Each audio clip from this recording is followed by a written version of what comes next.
What's up, movie fans?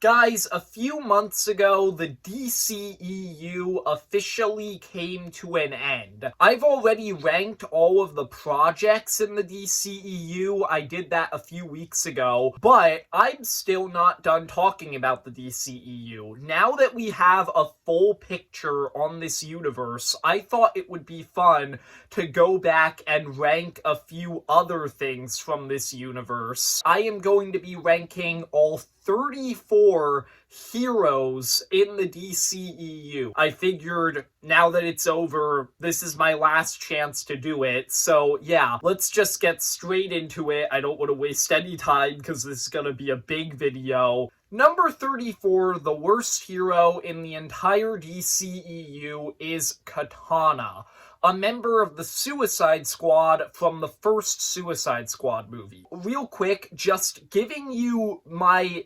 criteria for what Suicide Squad members are included on this list and which ones aren't, because I'm not including all of them. They're not all heroes. Some of them are villains who are being forced to be heroes. I'm only including certain Suicide Squad members. Basically, if I think they did something that is undeniably heroic, they will be included on this list. In Katana's case, she never really even did something villainous. She's not a villain who's being forced to join the squad. She joins the squad because she's Rick Flagg's bodyguard. With that being said, she is easily the worst hero in the entire DCEU. There is just absolutely nothing interesting or memorable about this character whatsoever. She has no memorable moments, she barely talks, she's not cool,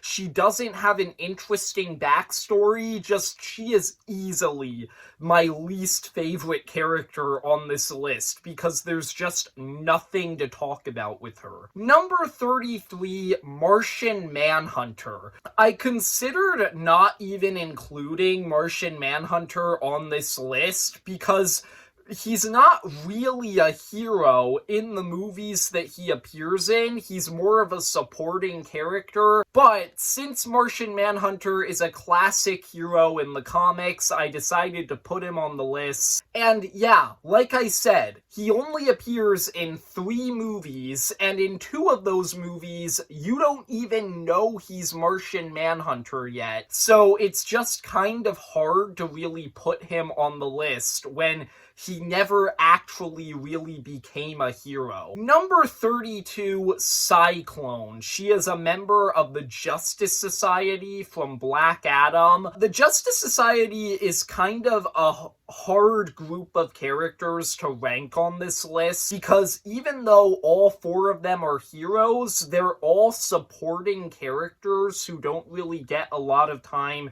in the spotlight, so it's a little bit hard to rank them on this list. I think that out of the 4 of them, Cyclone is easily the one that was the least memorable. She didn't get a lot of development. She doesn't have that memorable of a personality. She's kind of charming. She kind of has an interesting backstory that you touch on a little bit, but there's just not really a lot to go off of here, so I had to put her lower on the list. Number 31, Atom Smasher. With Atom Smasher, I have basically the same exact thing to say as I did with Cyclone, but Atom Smasher has one added benefit. He's funny. I like him. He makes jokes sometimes, and those jokes are funny. So, that got him above Cyclone. Number 30, I actually decided to group a few characters together for this placement.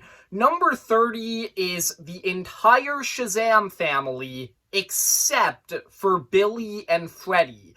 I put Billy and Freddy much higher on the list because they're much more interesting characters, but the other Shazam family members I don't really have a lot to say about, so I decided to just group them together a bit lower on the list. They're all fine, they're occasionally funny, they push Billy's arc forward pretty well. They're nice supporting characters, but that's all they are, supporting characters.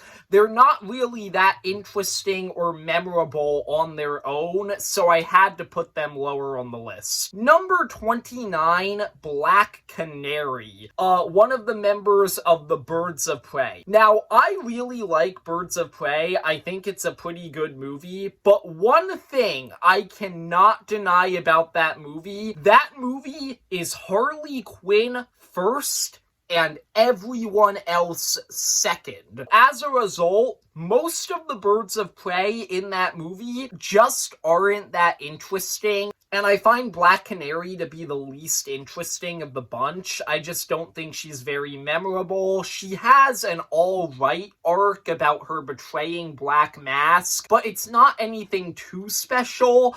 And even though it's comic accurate, since Birds of Prey is a pretty grounded, small-scale movie, I've always found Black Canary's sonic abilities to feel really jarring and out of place here, and that also kind of knocked her down a little bit. She's fine for what she is, but she's not really that interesting of a character. Number 28, Deadshot. I decided to include Deadshot on this list, even though he's a Suicide Squad member, because going into the final battle of the first Suicide Squad movie, he makes it very clear that he is not fighting Enchantress for himself. He's doing it for his daughter. I consider that to be heroic, so that got him a spot on this list. I think that Deadshot is a pretty interesting character. I think the idea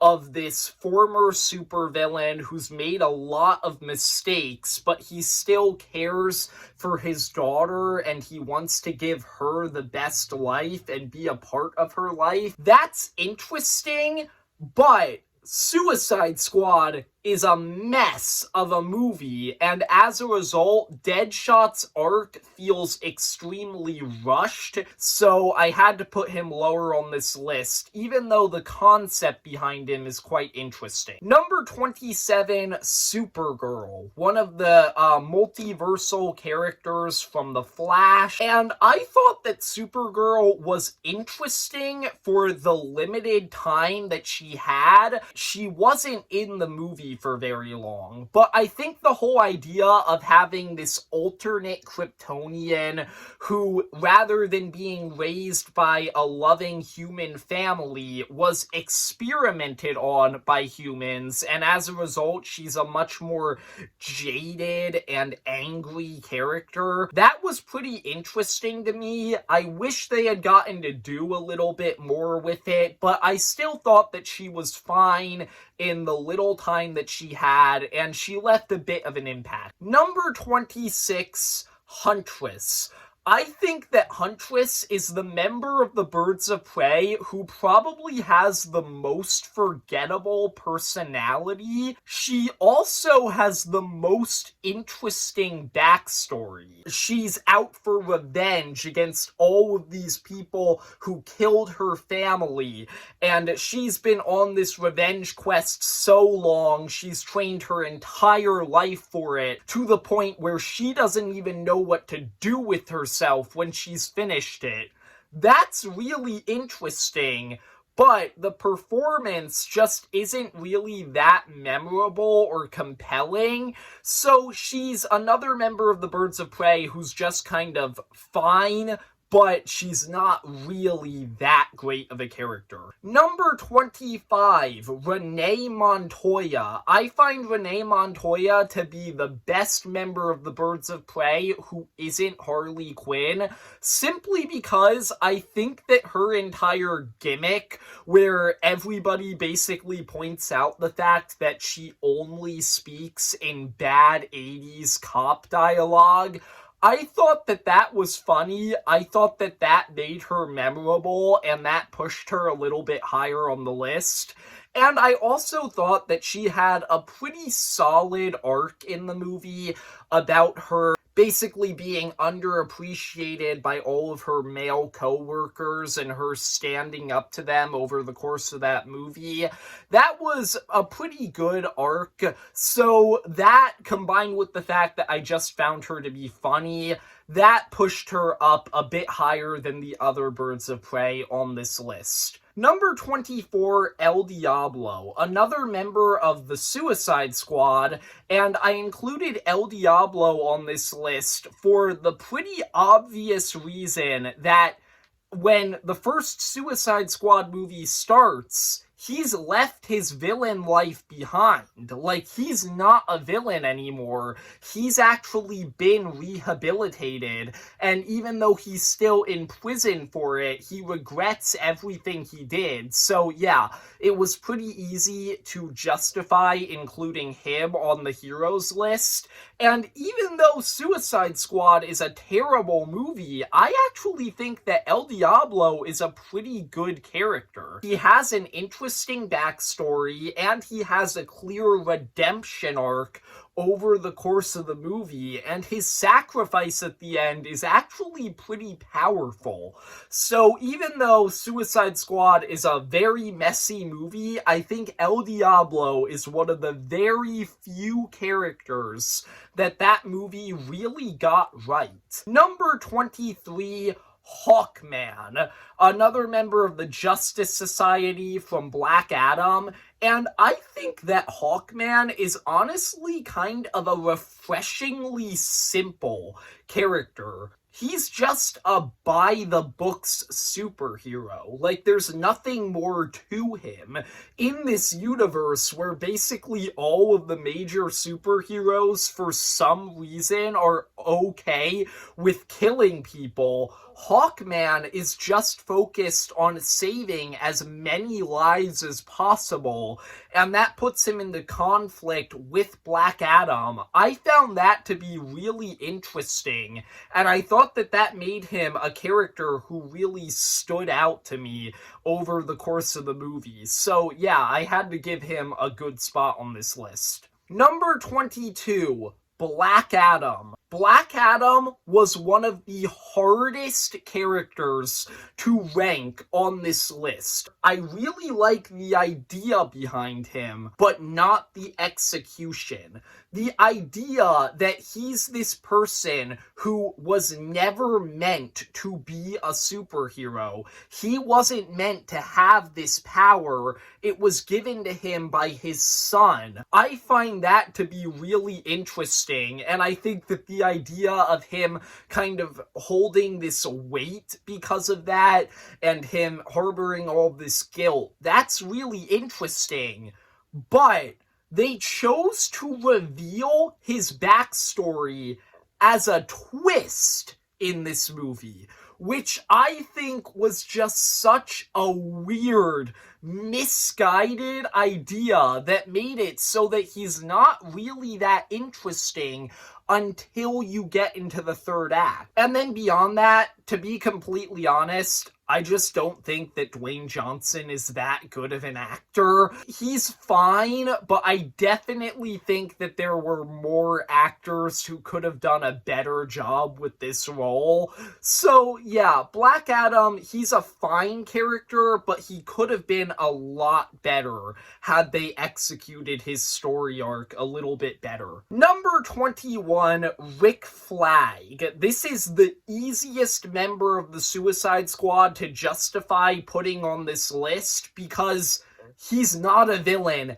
at all. He is just a soldier who is doing his job by guiding the Suicide Squad. So yeah, it was pretty easy to include him, and I think that he's a really interesting character because, like I said, he's just a soldier who's doing his job, and he's just a man who cares about doing the right thing. So as a result, having him on this team that's very unethical, the Suicide Squad, and seeing how he kind of reacts to that, how he justifies it, and all of that stuff, I thought was really interesting, especially in the third act of the Suicide Squad, where you see how his beliefs conflict with Waller's and ultimately lead to his sacrifice.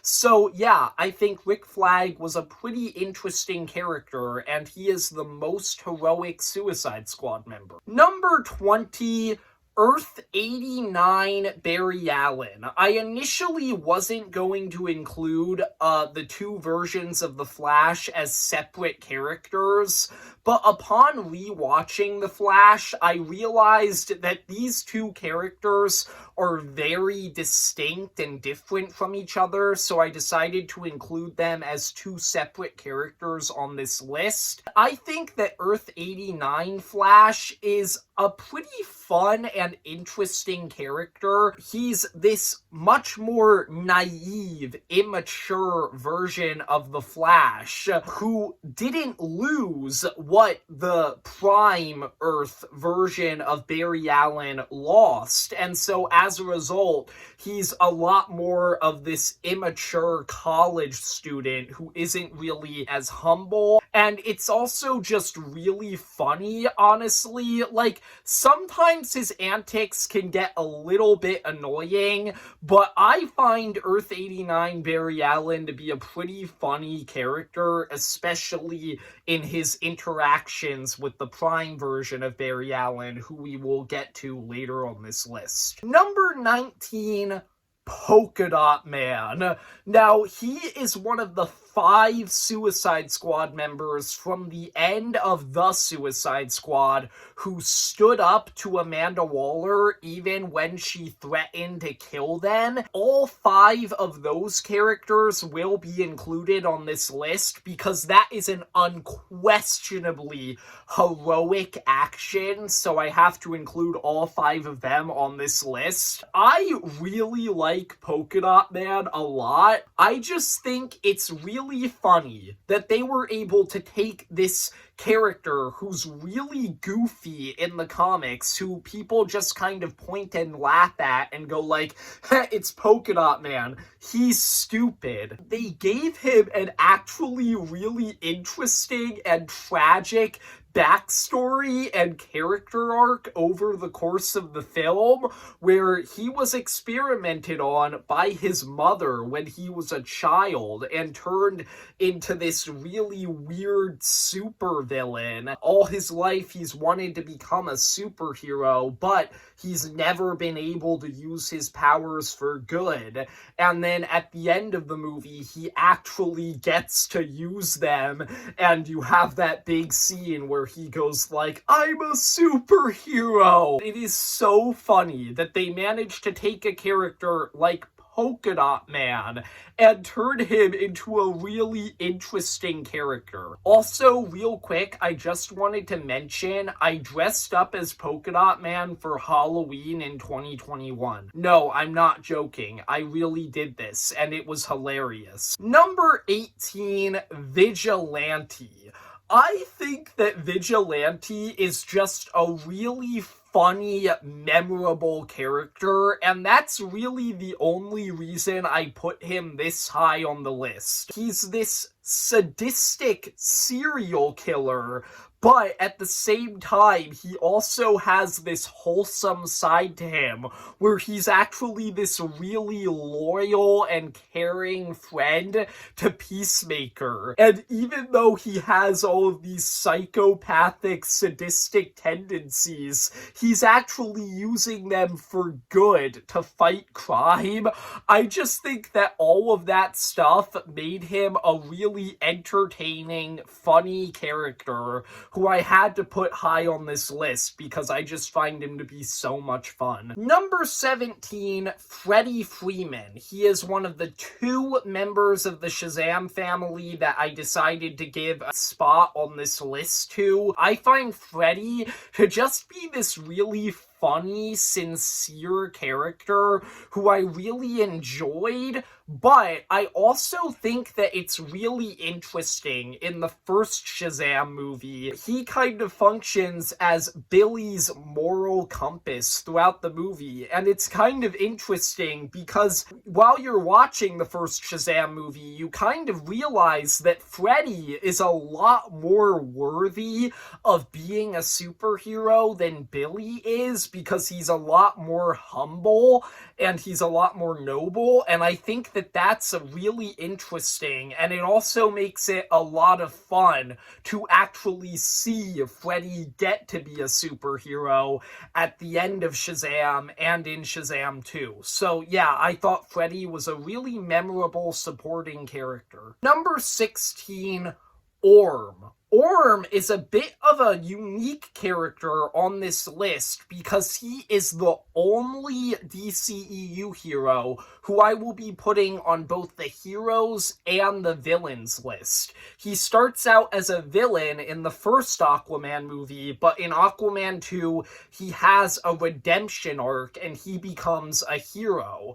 And I will honestly talk about him a lot more in the villains video because I have a lot more to say about him in that video, and I think he's better as a villain than he is as a hero. But I think that Orm is still a really interesting character who had a very believable and natural feeling redemption arc that I really enjoyed in Aquaman 2.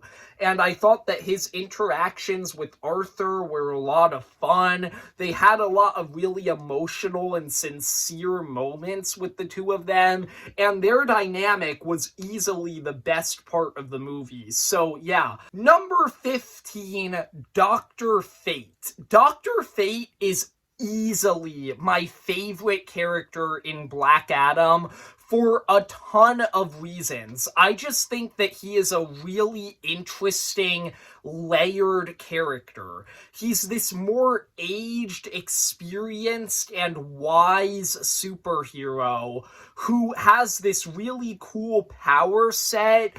His actor, Pierce Brosnan, is obviously an amazing actor, and he does a great job just bringing a lot to this role. And the other really interesting element to him is the fact that he can see the future and he knows what's going to happen, and he kind of carries around a weight because of that. So yeah, I just think that all of those elements all combined to just make him this really memorable character who stood out over all of the other characters in Black Adam. Number 14, King Shark.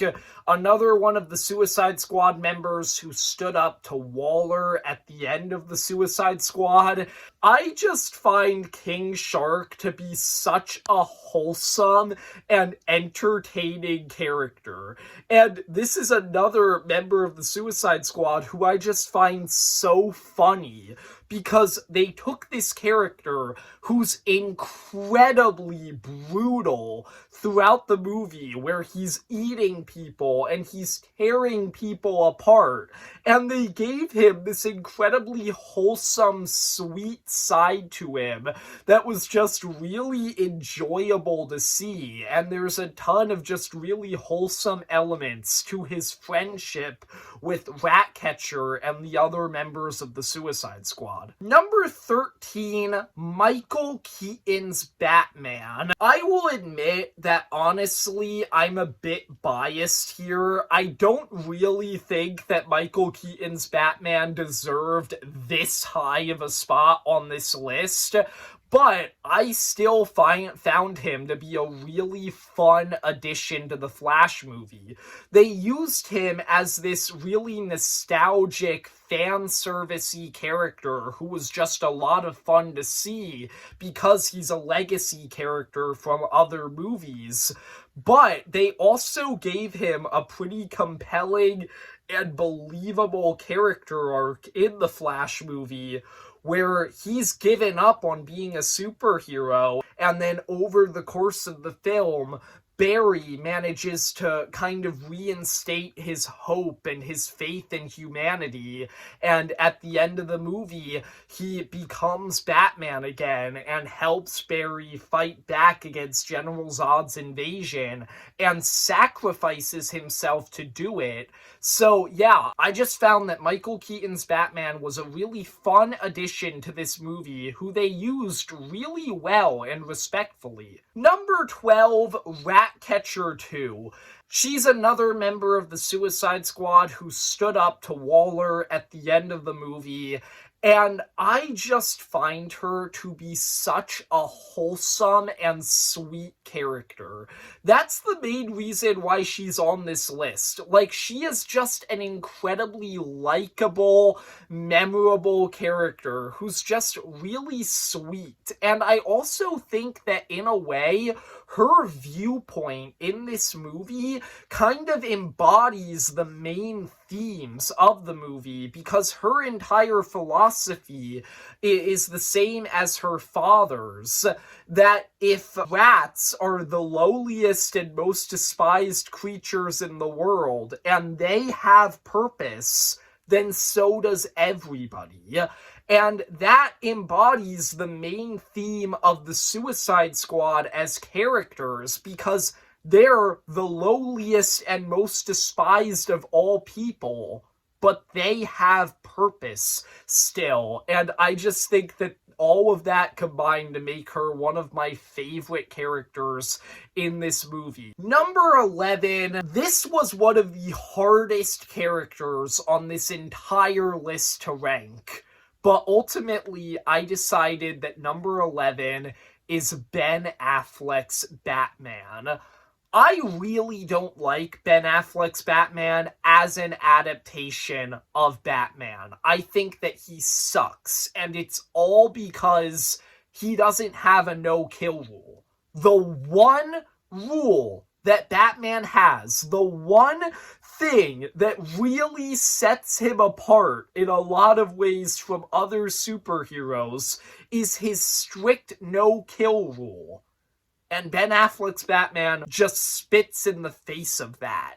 I really don't like that. That's what put him outside of the top 10. But Ben Affleck still did a pretty good job in this role, if I'm being completely honest. And I still think that the character arc that he has over the course of the 2 movies he appears in, where he starts out as this incredibly angry, aggressive superhero who's been doing this for 20 years, and he's just had enough, and he's just killing people left and right. Over the course of the 2 movies, he realizes that that's wrong. He kind of gets his faith back and becomes the more traditional Batman that we know from other media. That's kind of interesting, and I thought it was well executed, but I just don't think that's an arc that Batman should have. So yeah, there's just a lot of really conflicting feelings I have on this character. Number 10,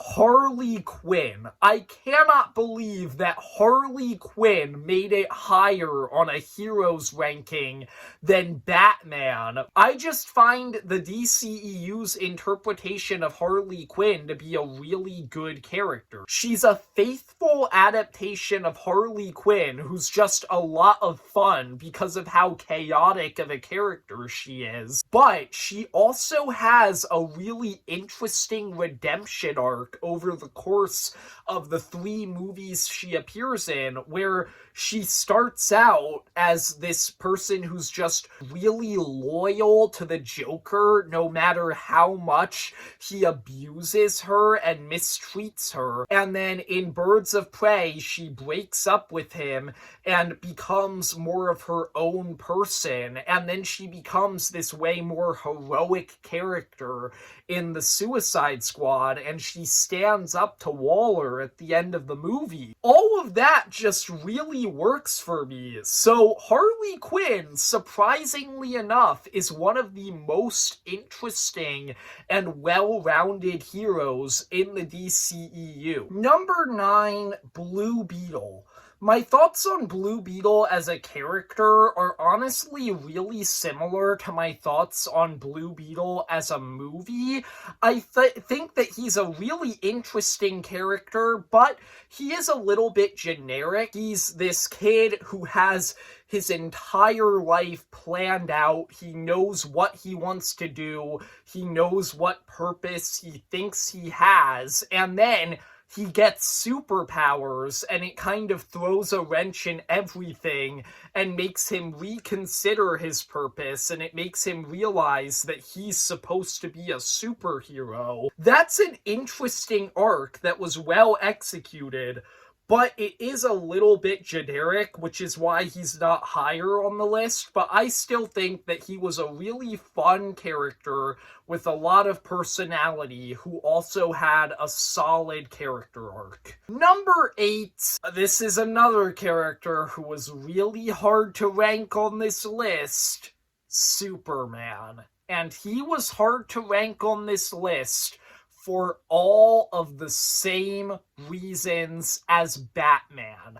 I think that he is a good character, but as an adaptation of Superman, I don't like what they did with him. I don't like the fact that he spends 3 movies learning how to become the Superman that we know from other media. I think that that's a little bit ridiculous, and he should have just been that way from the start.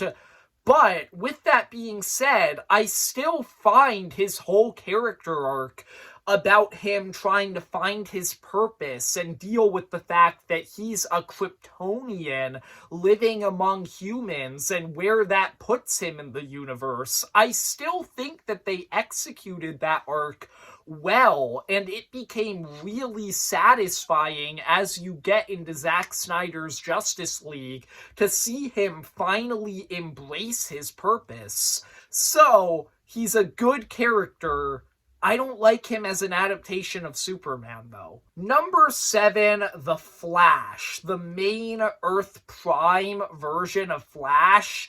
And I just think that he's a really fun character in the movies that we saw him in. In Zack Snyder's Justice League, it's just a ton of fun to see him as this more inexperienced superhero and to see him become more heroic over the course of the movie. And then I also think that his arc in the Flash movie is just a really compelling one. I know it's the Flashpoint storyline and it's been done before, but I still think that that arc about him going back in time to save somebody who really matters to him, and that having a ton of unintended consequences and him having to decide what to do, I still think that that's a really interesting arc that they executed pretty well. So yeah, I think that in the 2 movies he appears in, he has a pretty interesting character arc, and he's just a fun character.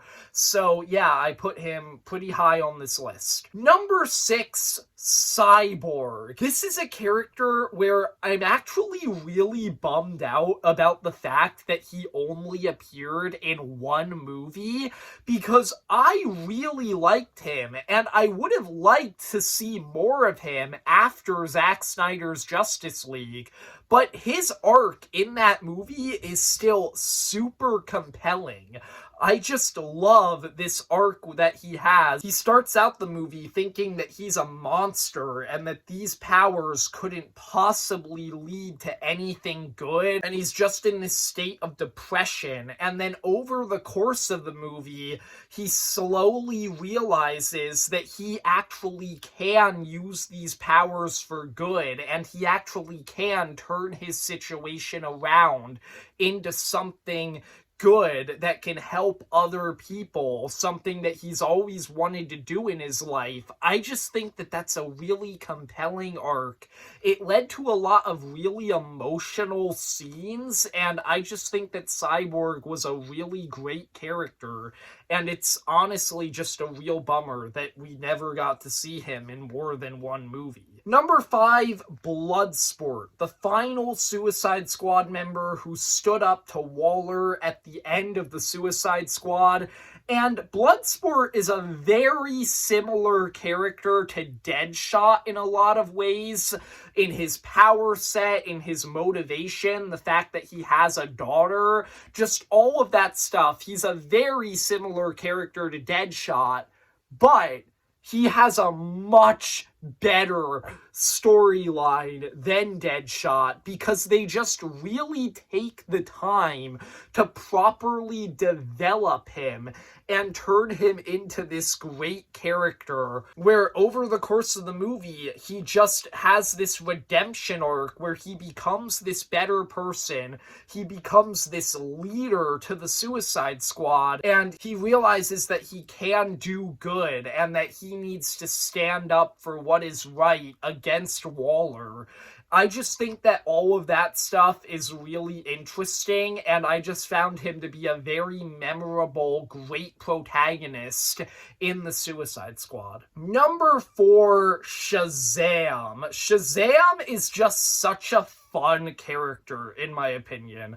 I just find the entire concept of a kid who gets the abilities of an adult superhero to be really funny. They really embrace the potential of that concept and had a lot of really funny moments with him over the course of these 2 movies where he's just this really immature child in an adult's body. But he also has a really compelling arc throughout the first Shazam movie and the second one, where he just starts out as this really immature kid. And over the course of the movie, you have this found family aspect to it where his foster siblings kind of help him improve and become a much more humble, noble person who grows into the position where he actually is worthy of the power that he has. So yeah, I just find him to be a really compelling character who's also very funny. Number 3, Aquaman. Speaking of very compelling characters who are also really funny, Aquaman also fits into that category because on the one hand, he's just a really funny character who's played by Jason Momoa, who's just incredibly energetic and fun in this role. But he also has a really interesting arc where over the course of his movies, he starts out thinking that he couldn't possibly fulfill his purpose and become the king of Atlantis.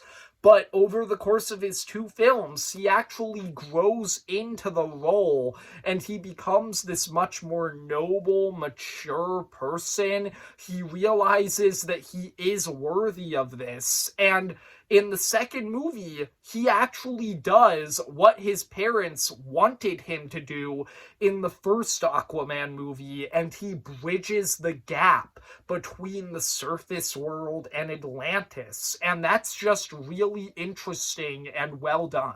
Number 2, Peacemaker. Peacemaker is a really interesting character on this list because, honestly, he could technically qualify for the villains ranking. I'm not going to include him on it, but he could be there because in the Suicide Squad, he is an incredibly hateable villain who you just hate by the end of the movie because of all the terrible stuff that he does. But in his own show, they managed to actually make him a really compelling, heroic character where he has this redemption arc over the course of the show where you kind of see where his terrible behavior and his terrible personality comes from. And over the course of the movie, he kind of breaks away from that and becomes a much better person who actually becomes a hero over the course of the series. I just found him to be a really compelling character in Peacemaker, who's also just a really funny, entertaining character as well. Yeah, Peacemaker is one of my personal favorite characters in this universe. But number one, my favorite character in the DCEU has to be Wonder Woman. In my opinion, Wonder Woman is the one character in the entire DCEU who they never once fumbled with. I like her in all of her appearances. Even Wonder Woman 1984, which I think is a terrible movie, I still think that she is really good in it. And I think that she is especially good in her first movie, where in her first movie, she's this incredibly naive character who's seeing this world for the first time. She's seeing all of the immorality for the first time, and she doesn't initially know what to make of it. And when she realizes that Ares isn't responsible for it, and it's actually just the nature of humanity, she's disgusted by it, and she just hates humans because of that. But then at the end of the movie, she realizes that there actually is good in humanity. So then she spends the rest of her life trying to inspire that side of them and become this symbol, this beacon of hope. And I just think that that's really compelling over the course of the movies that she appears in, and I just really enjoyed her character. She is the one character in the DCEU where I just think there is a clear arc that she goes on, a clear journey from the first movie she appears in to the last. So she easily had to be my favorite character in the DCEU. So there you go. That is my massive ranking of all of the heroes in the DCEU. I hope you enjoyed. If you did, leave a like and subscribe. Comment down below, who is your favorite character in the DCEU? And see ya, movie fans. Number 24, El Diablo. Another number 24, El Diablo. What the heck?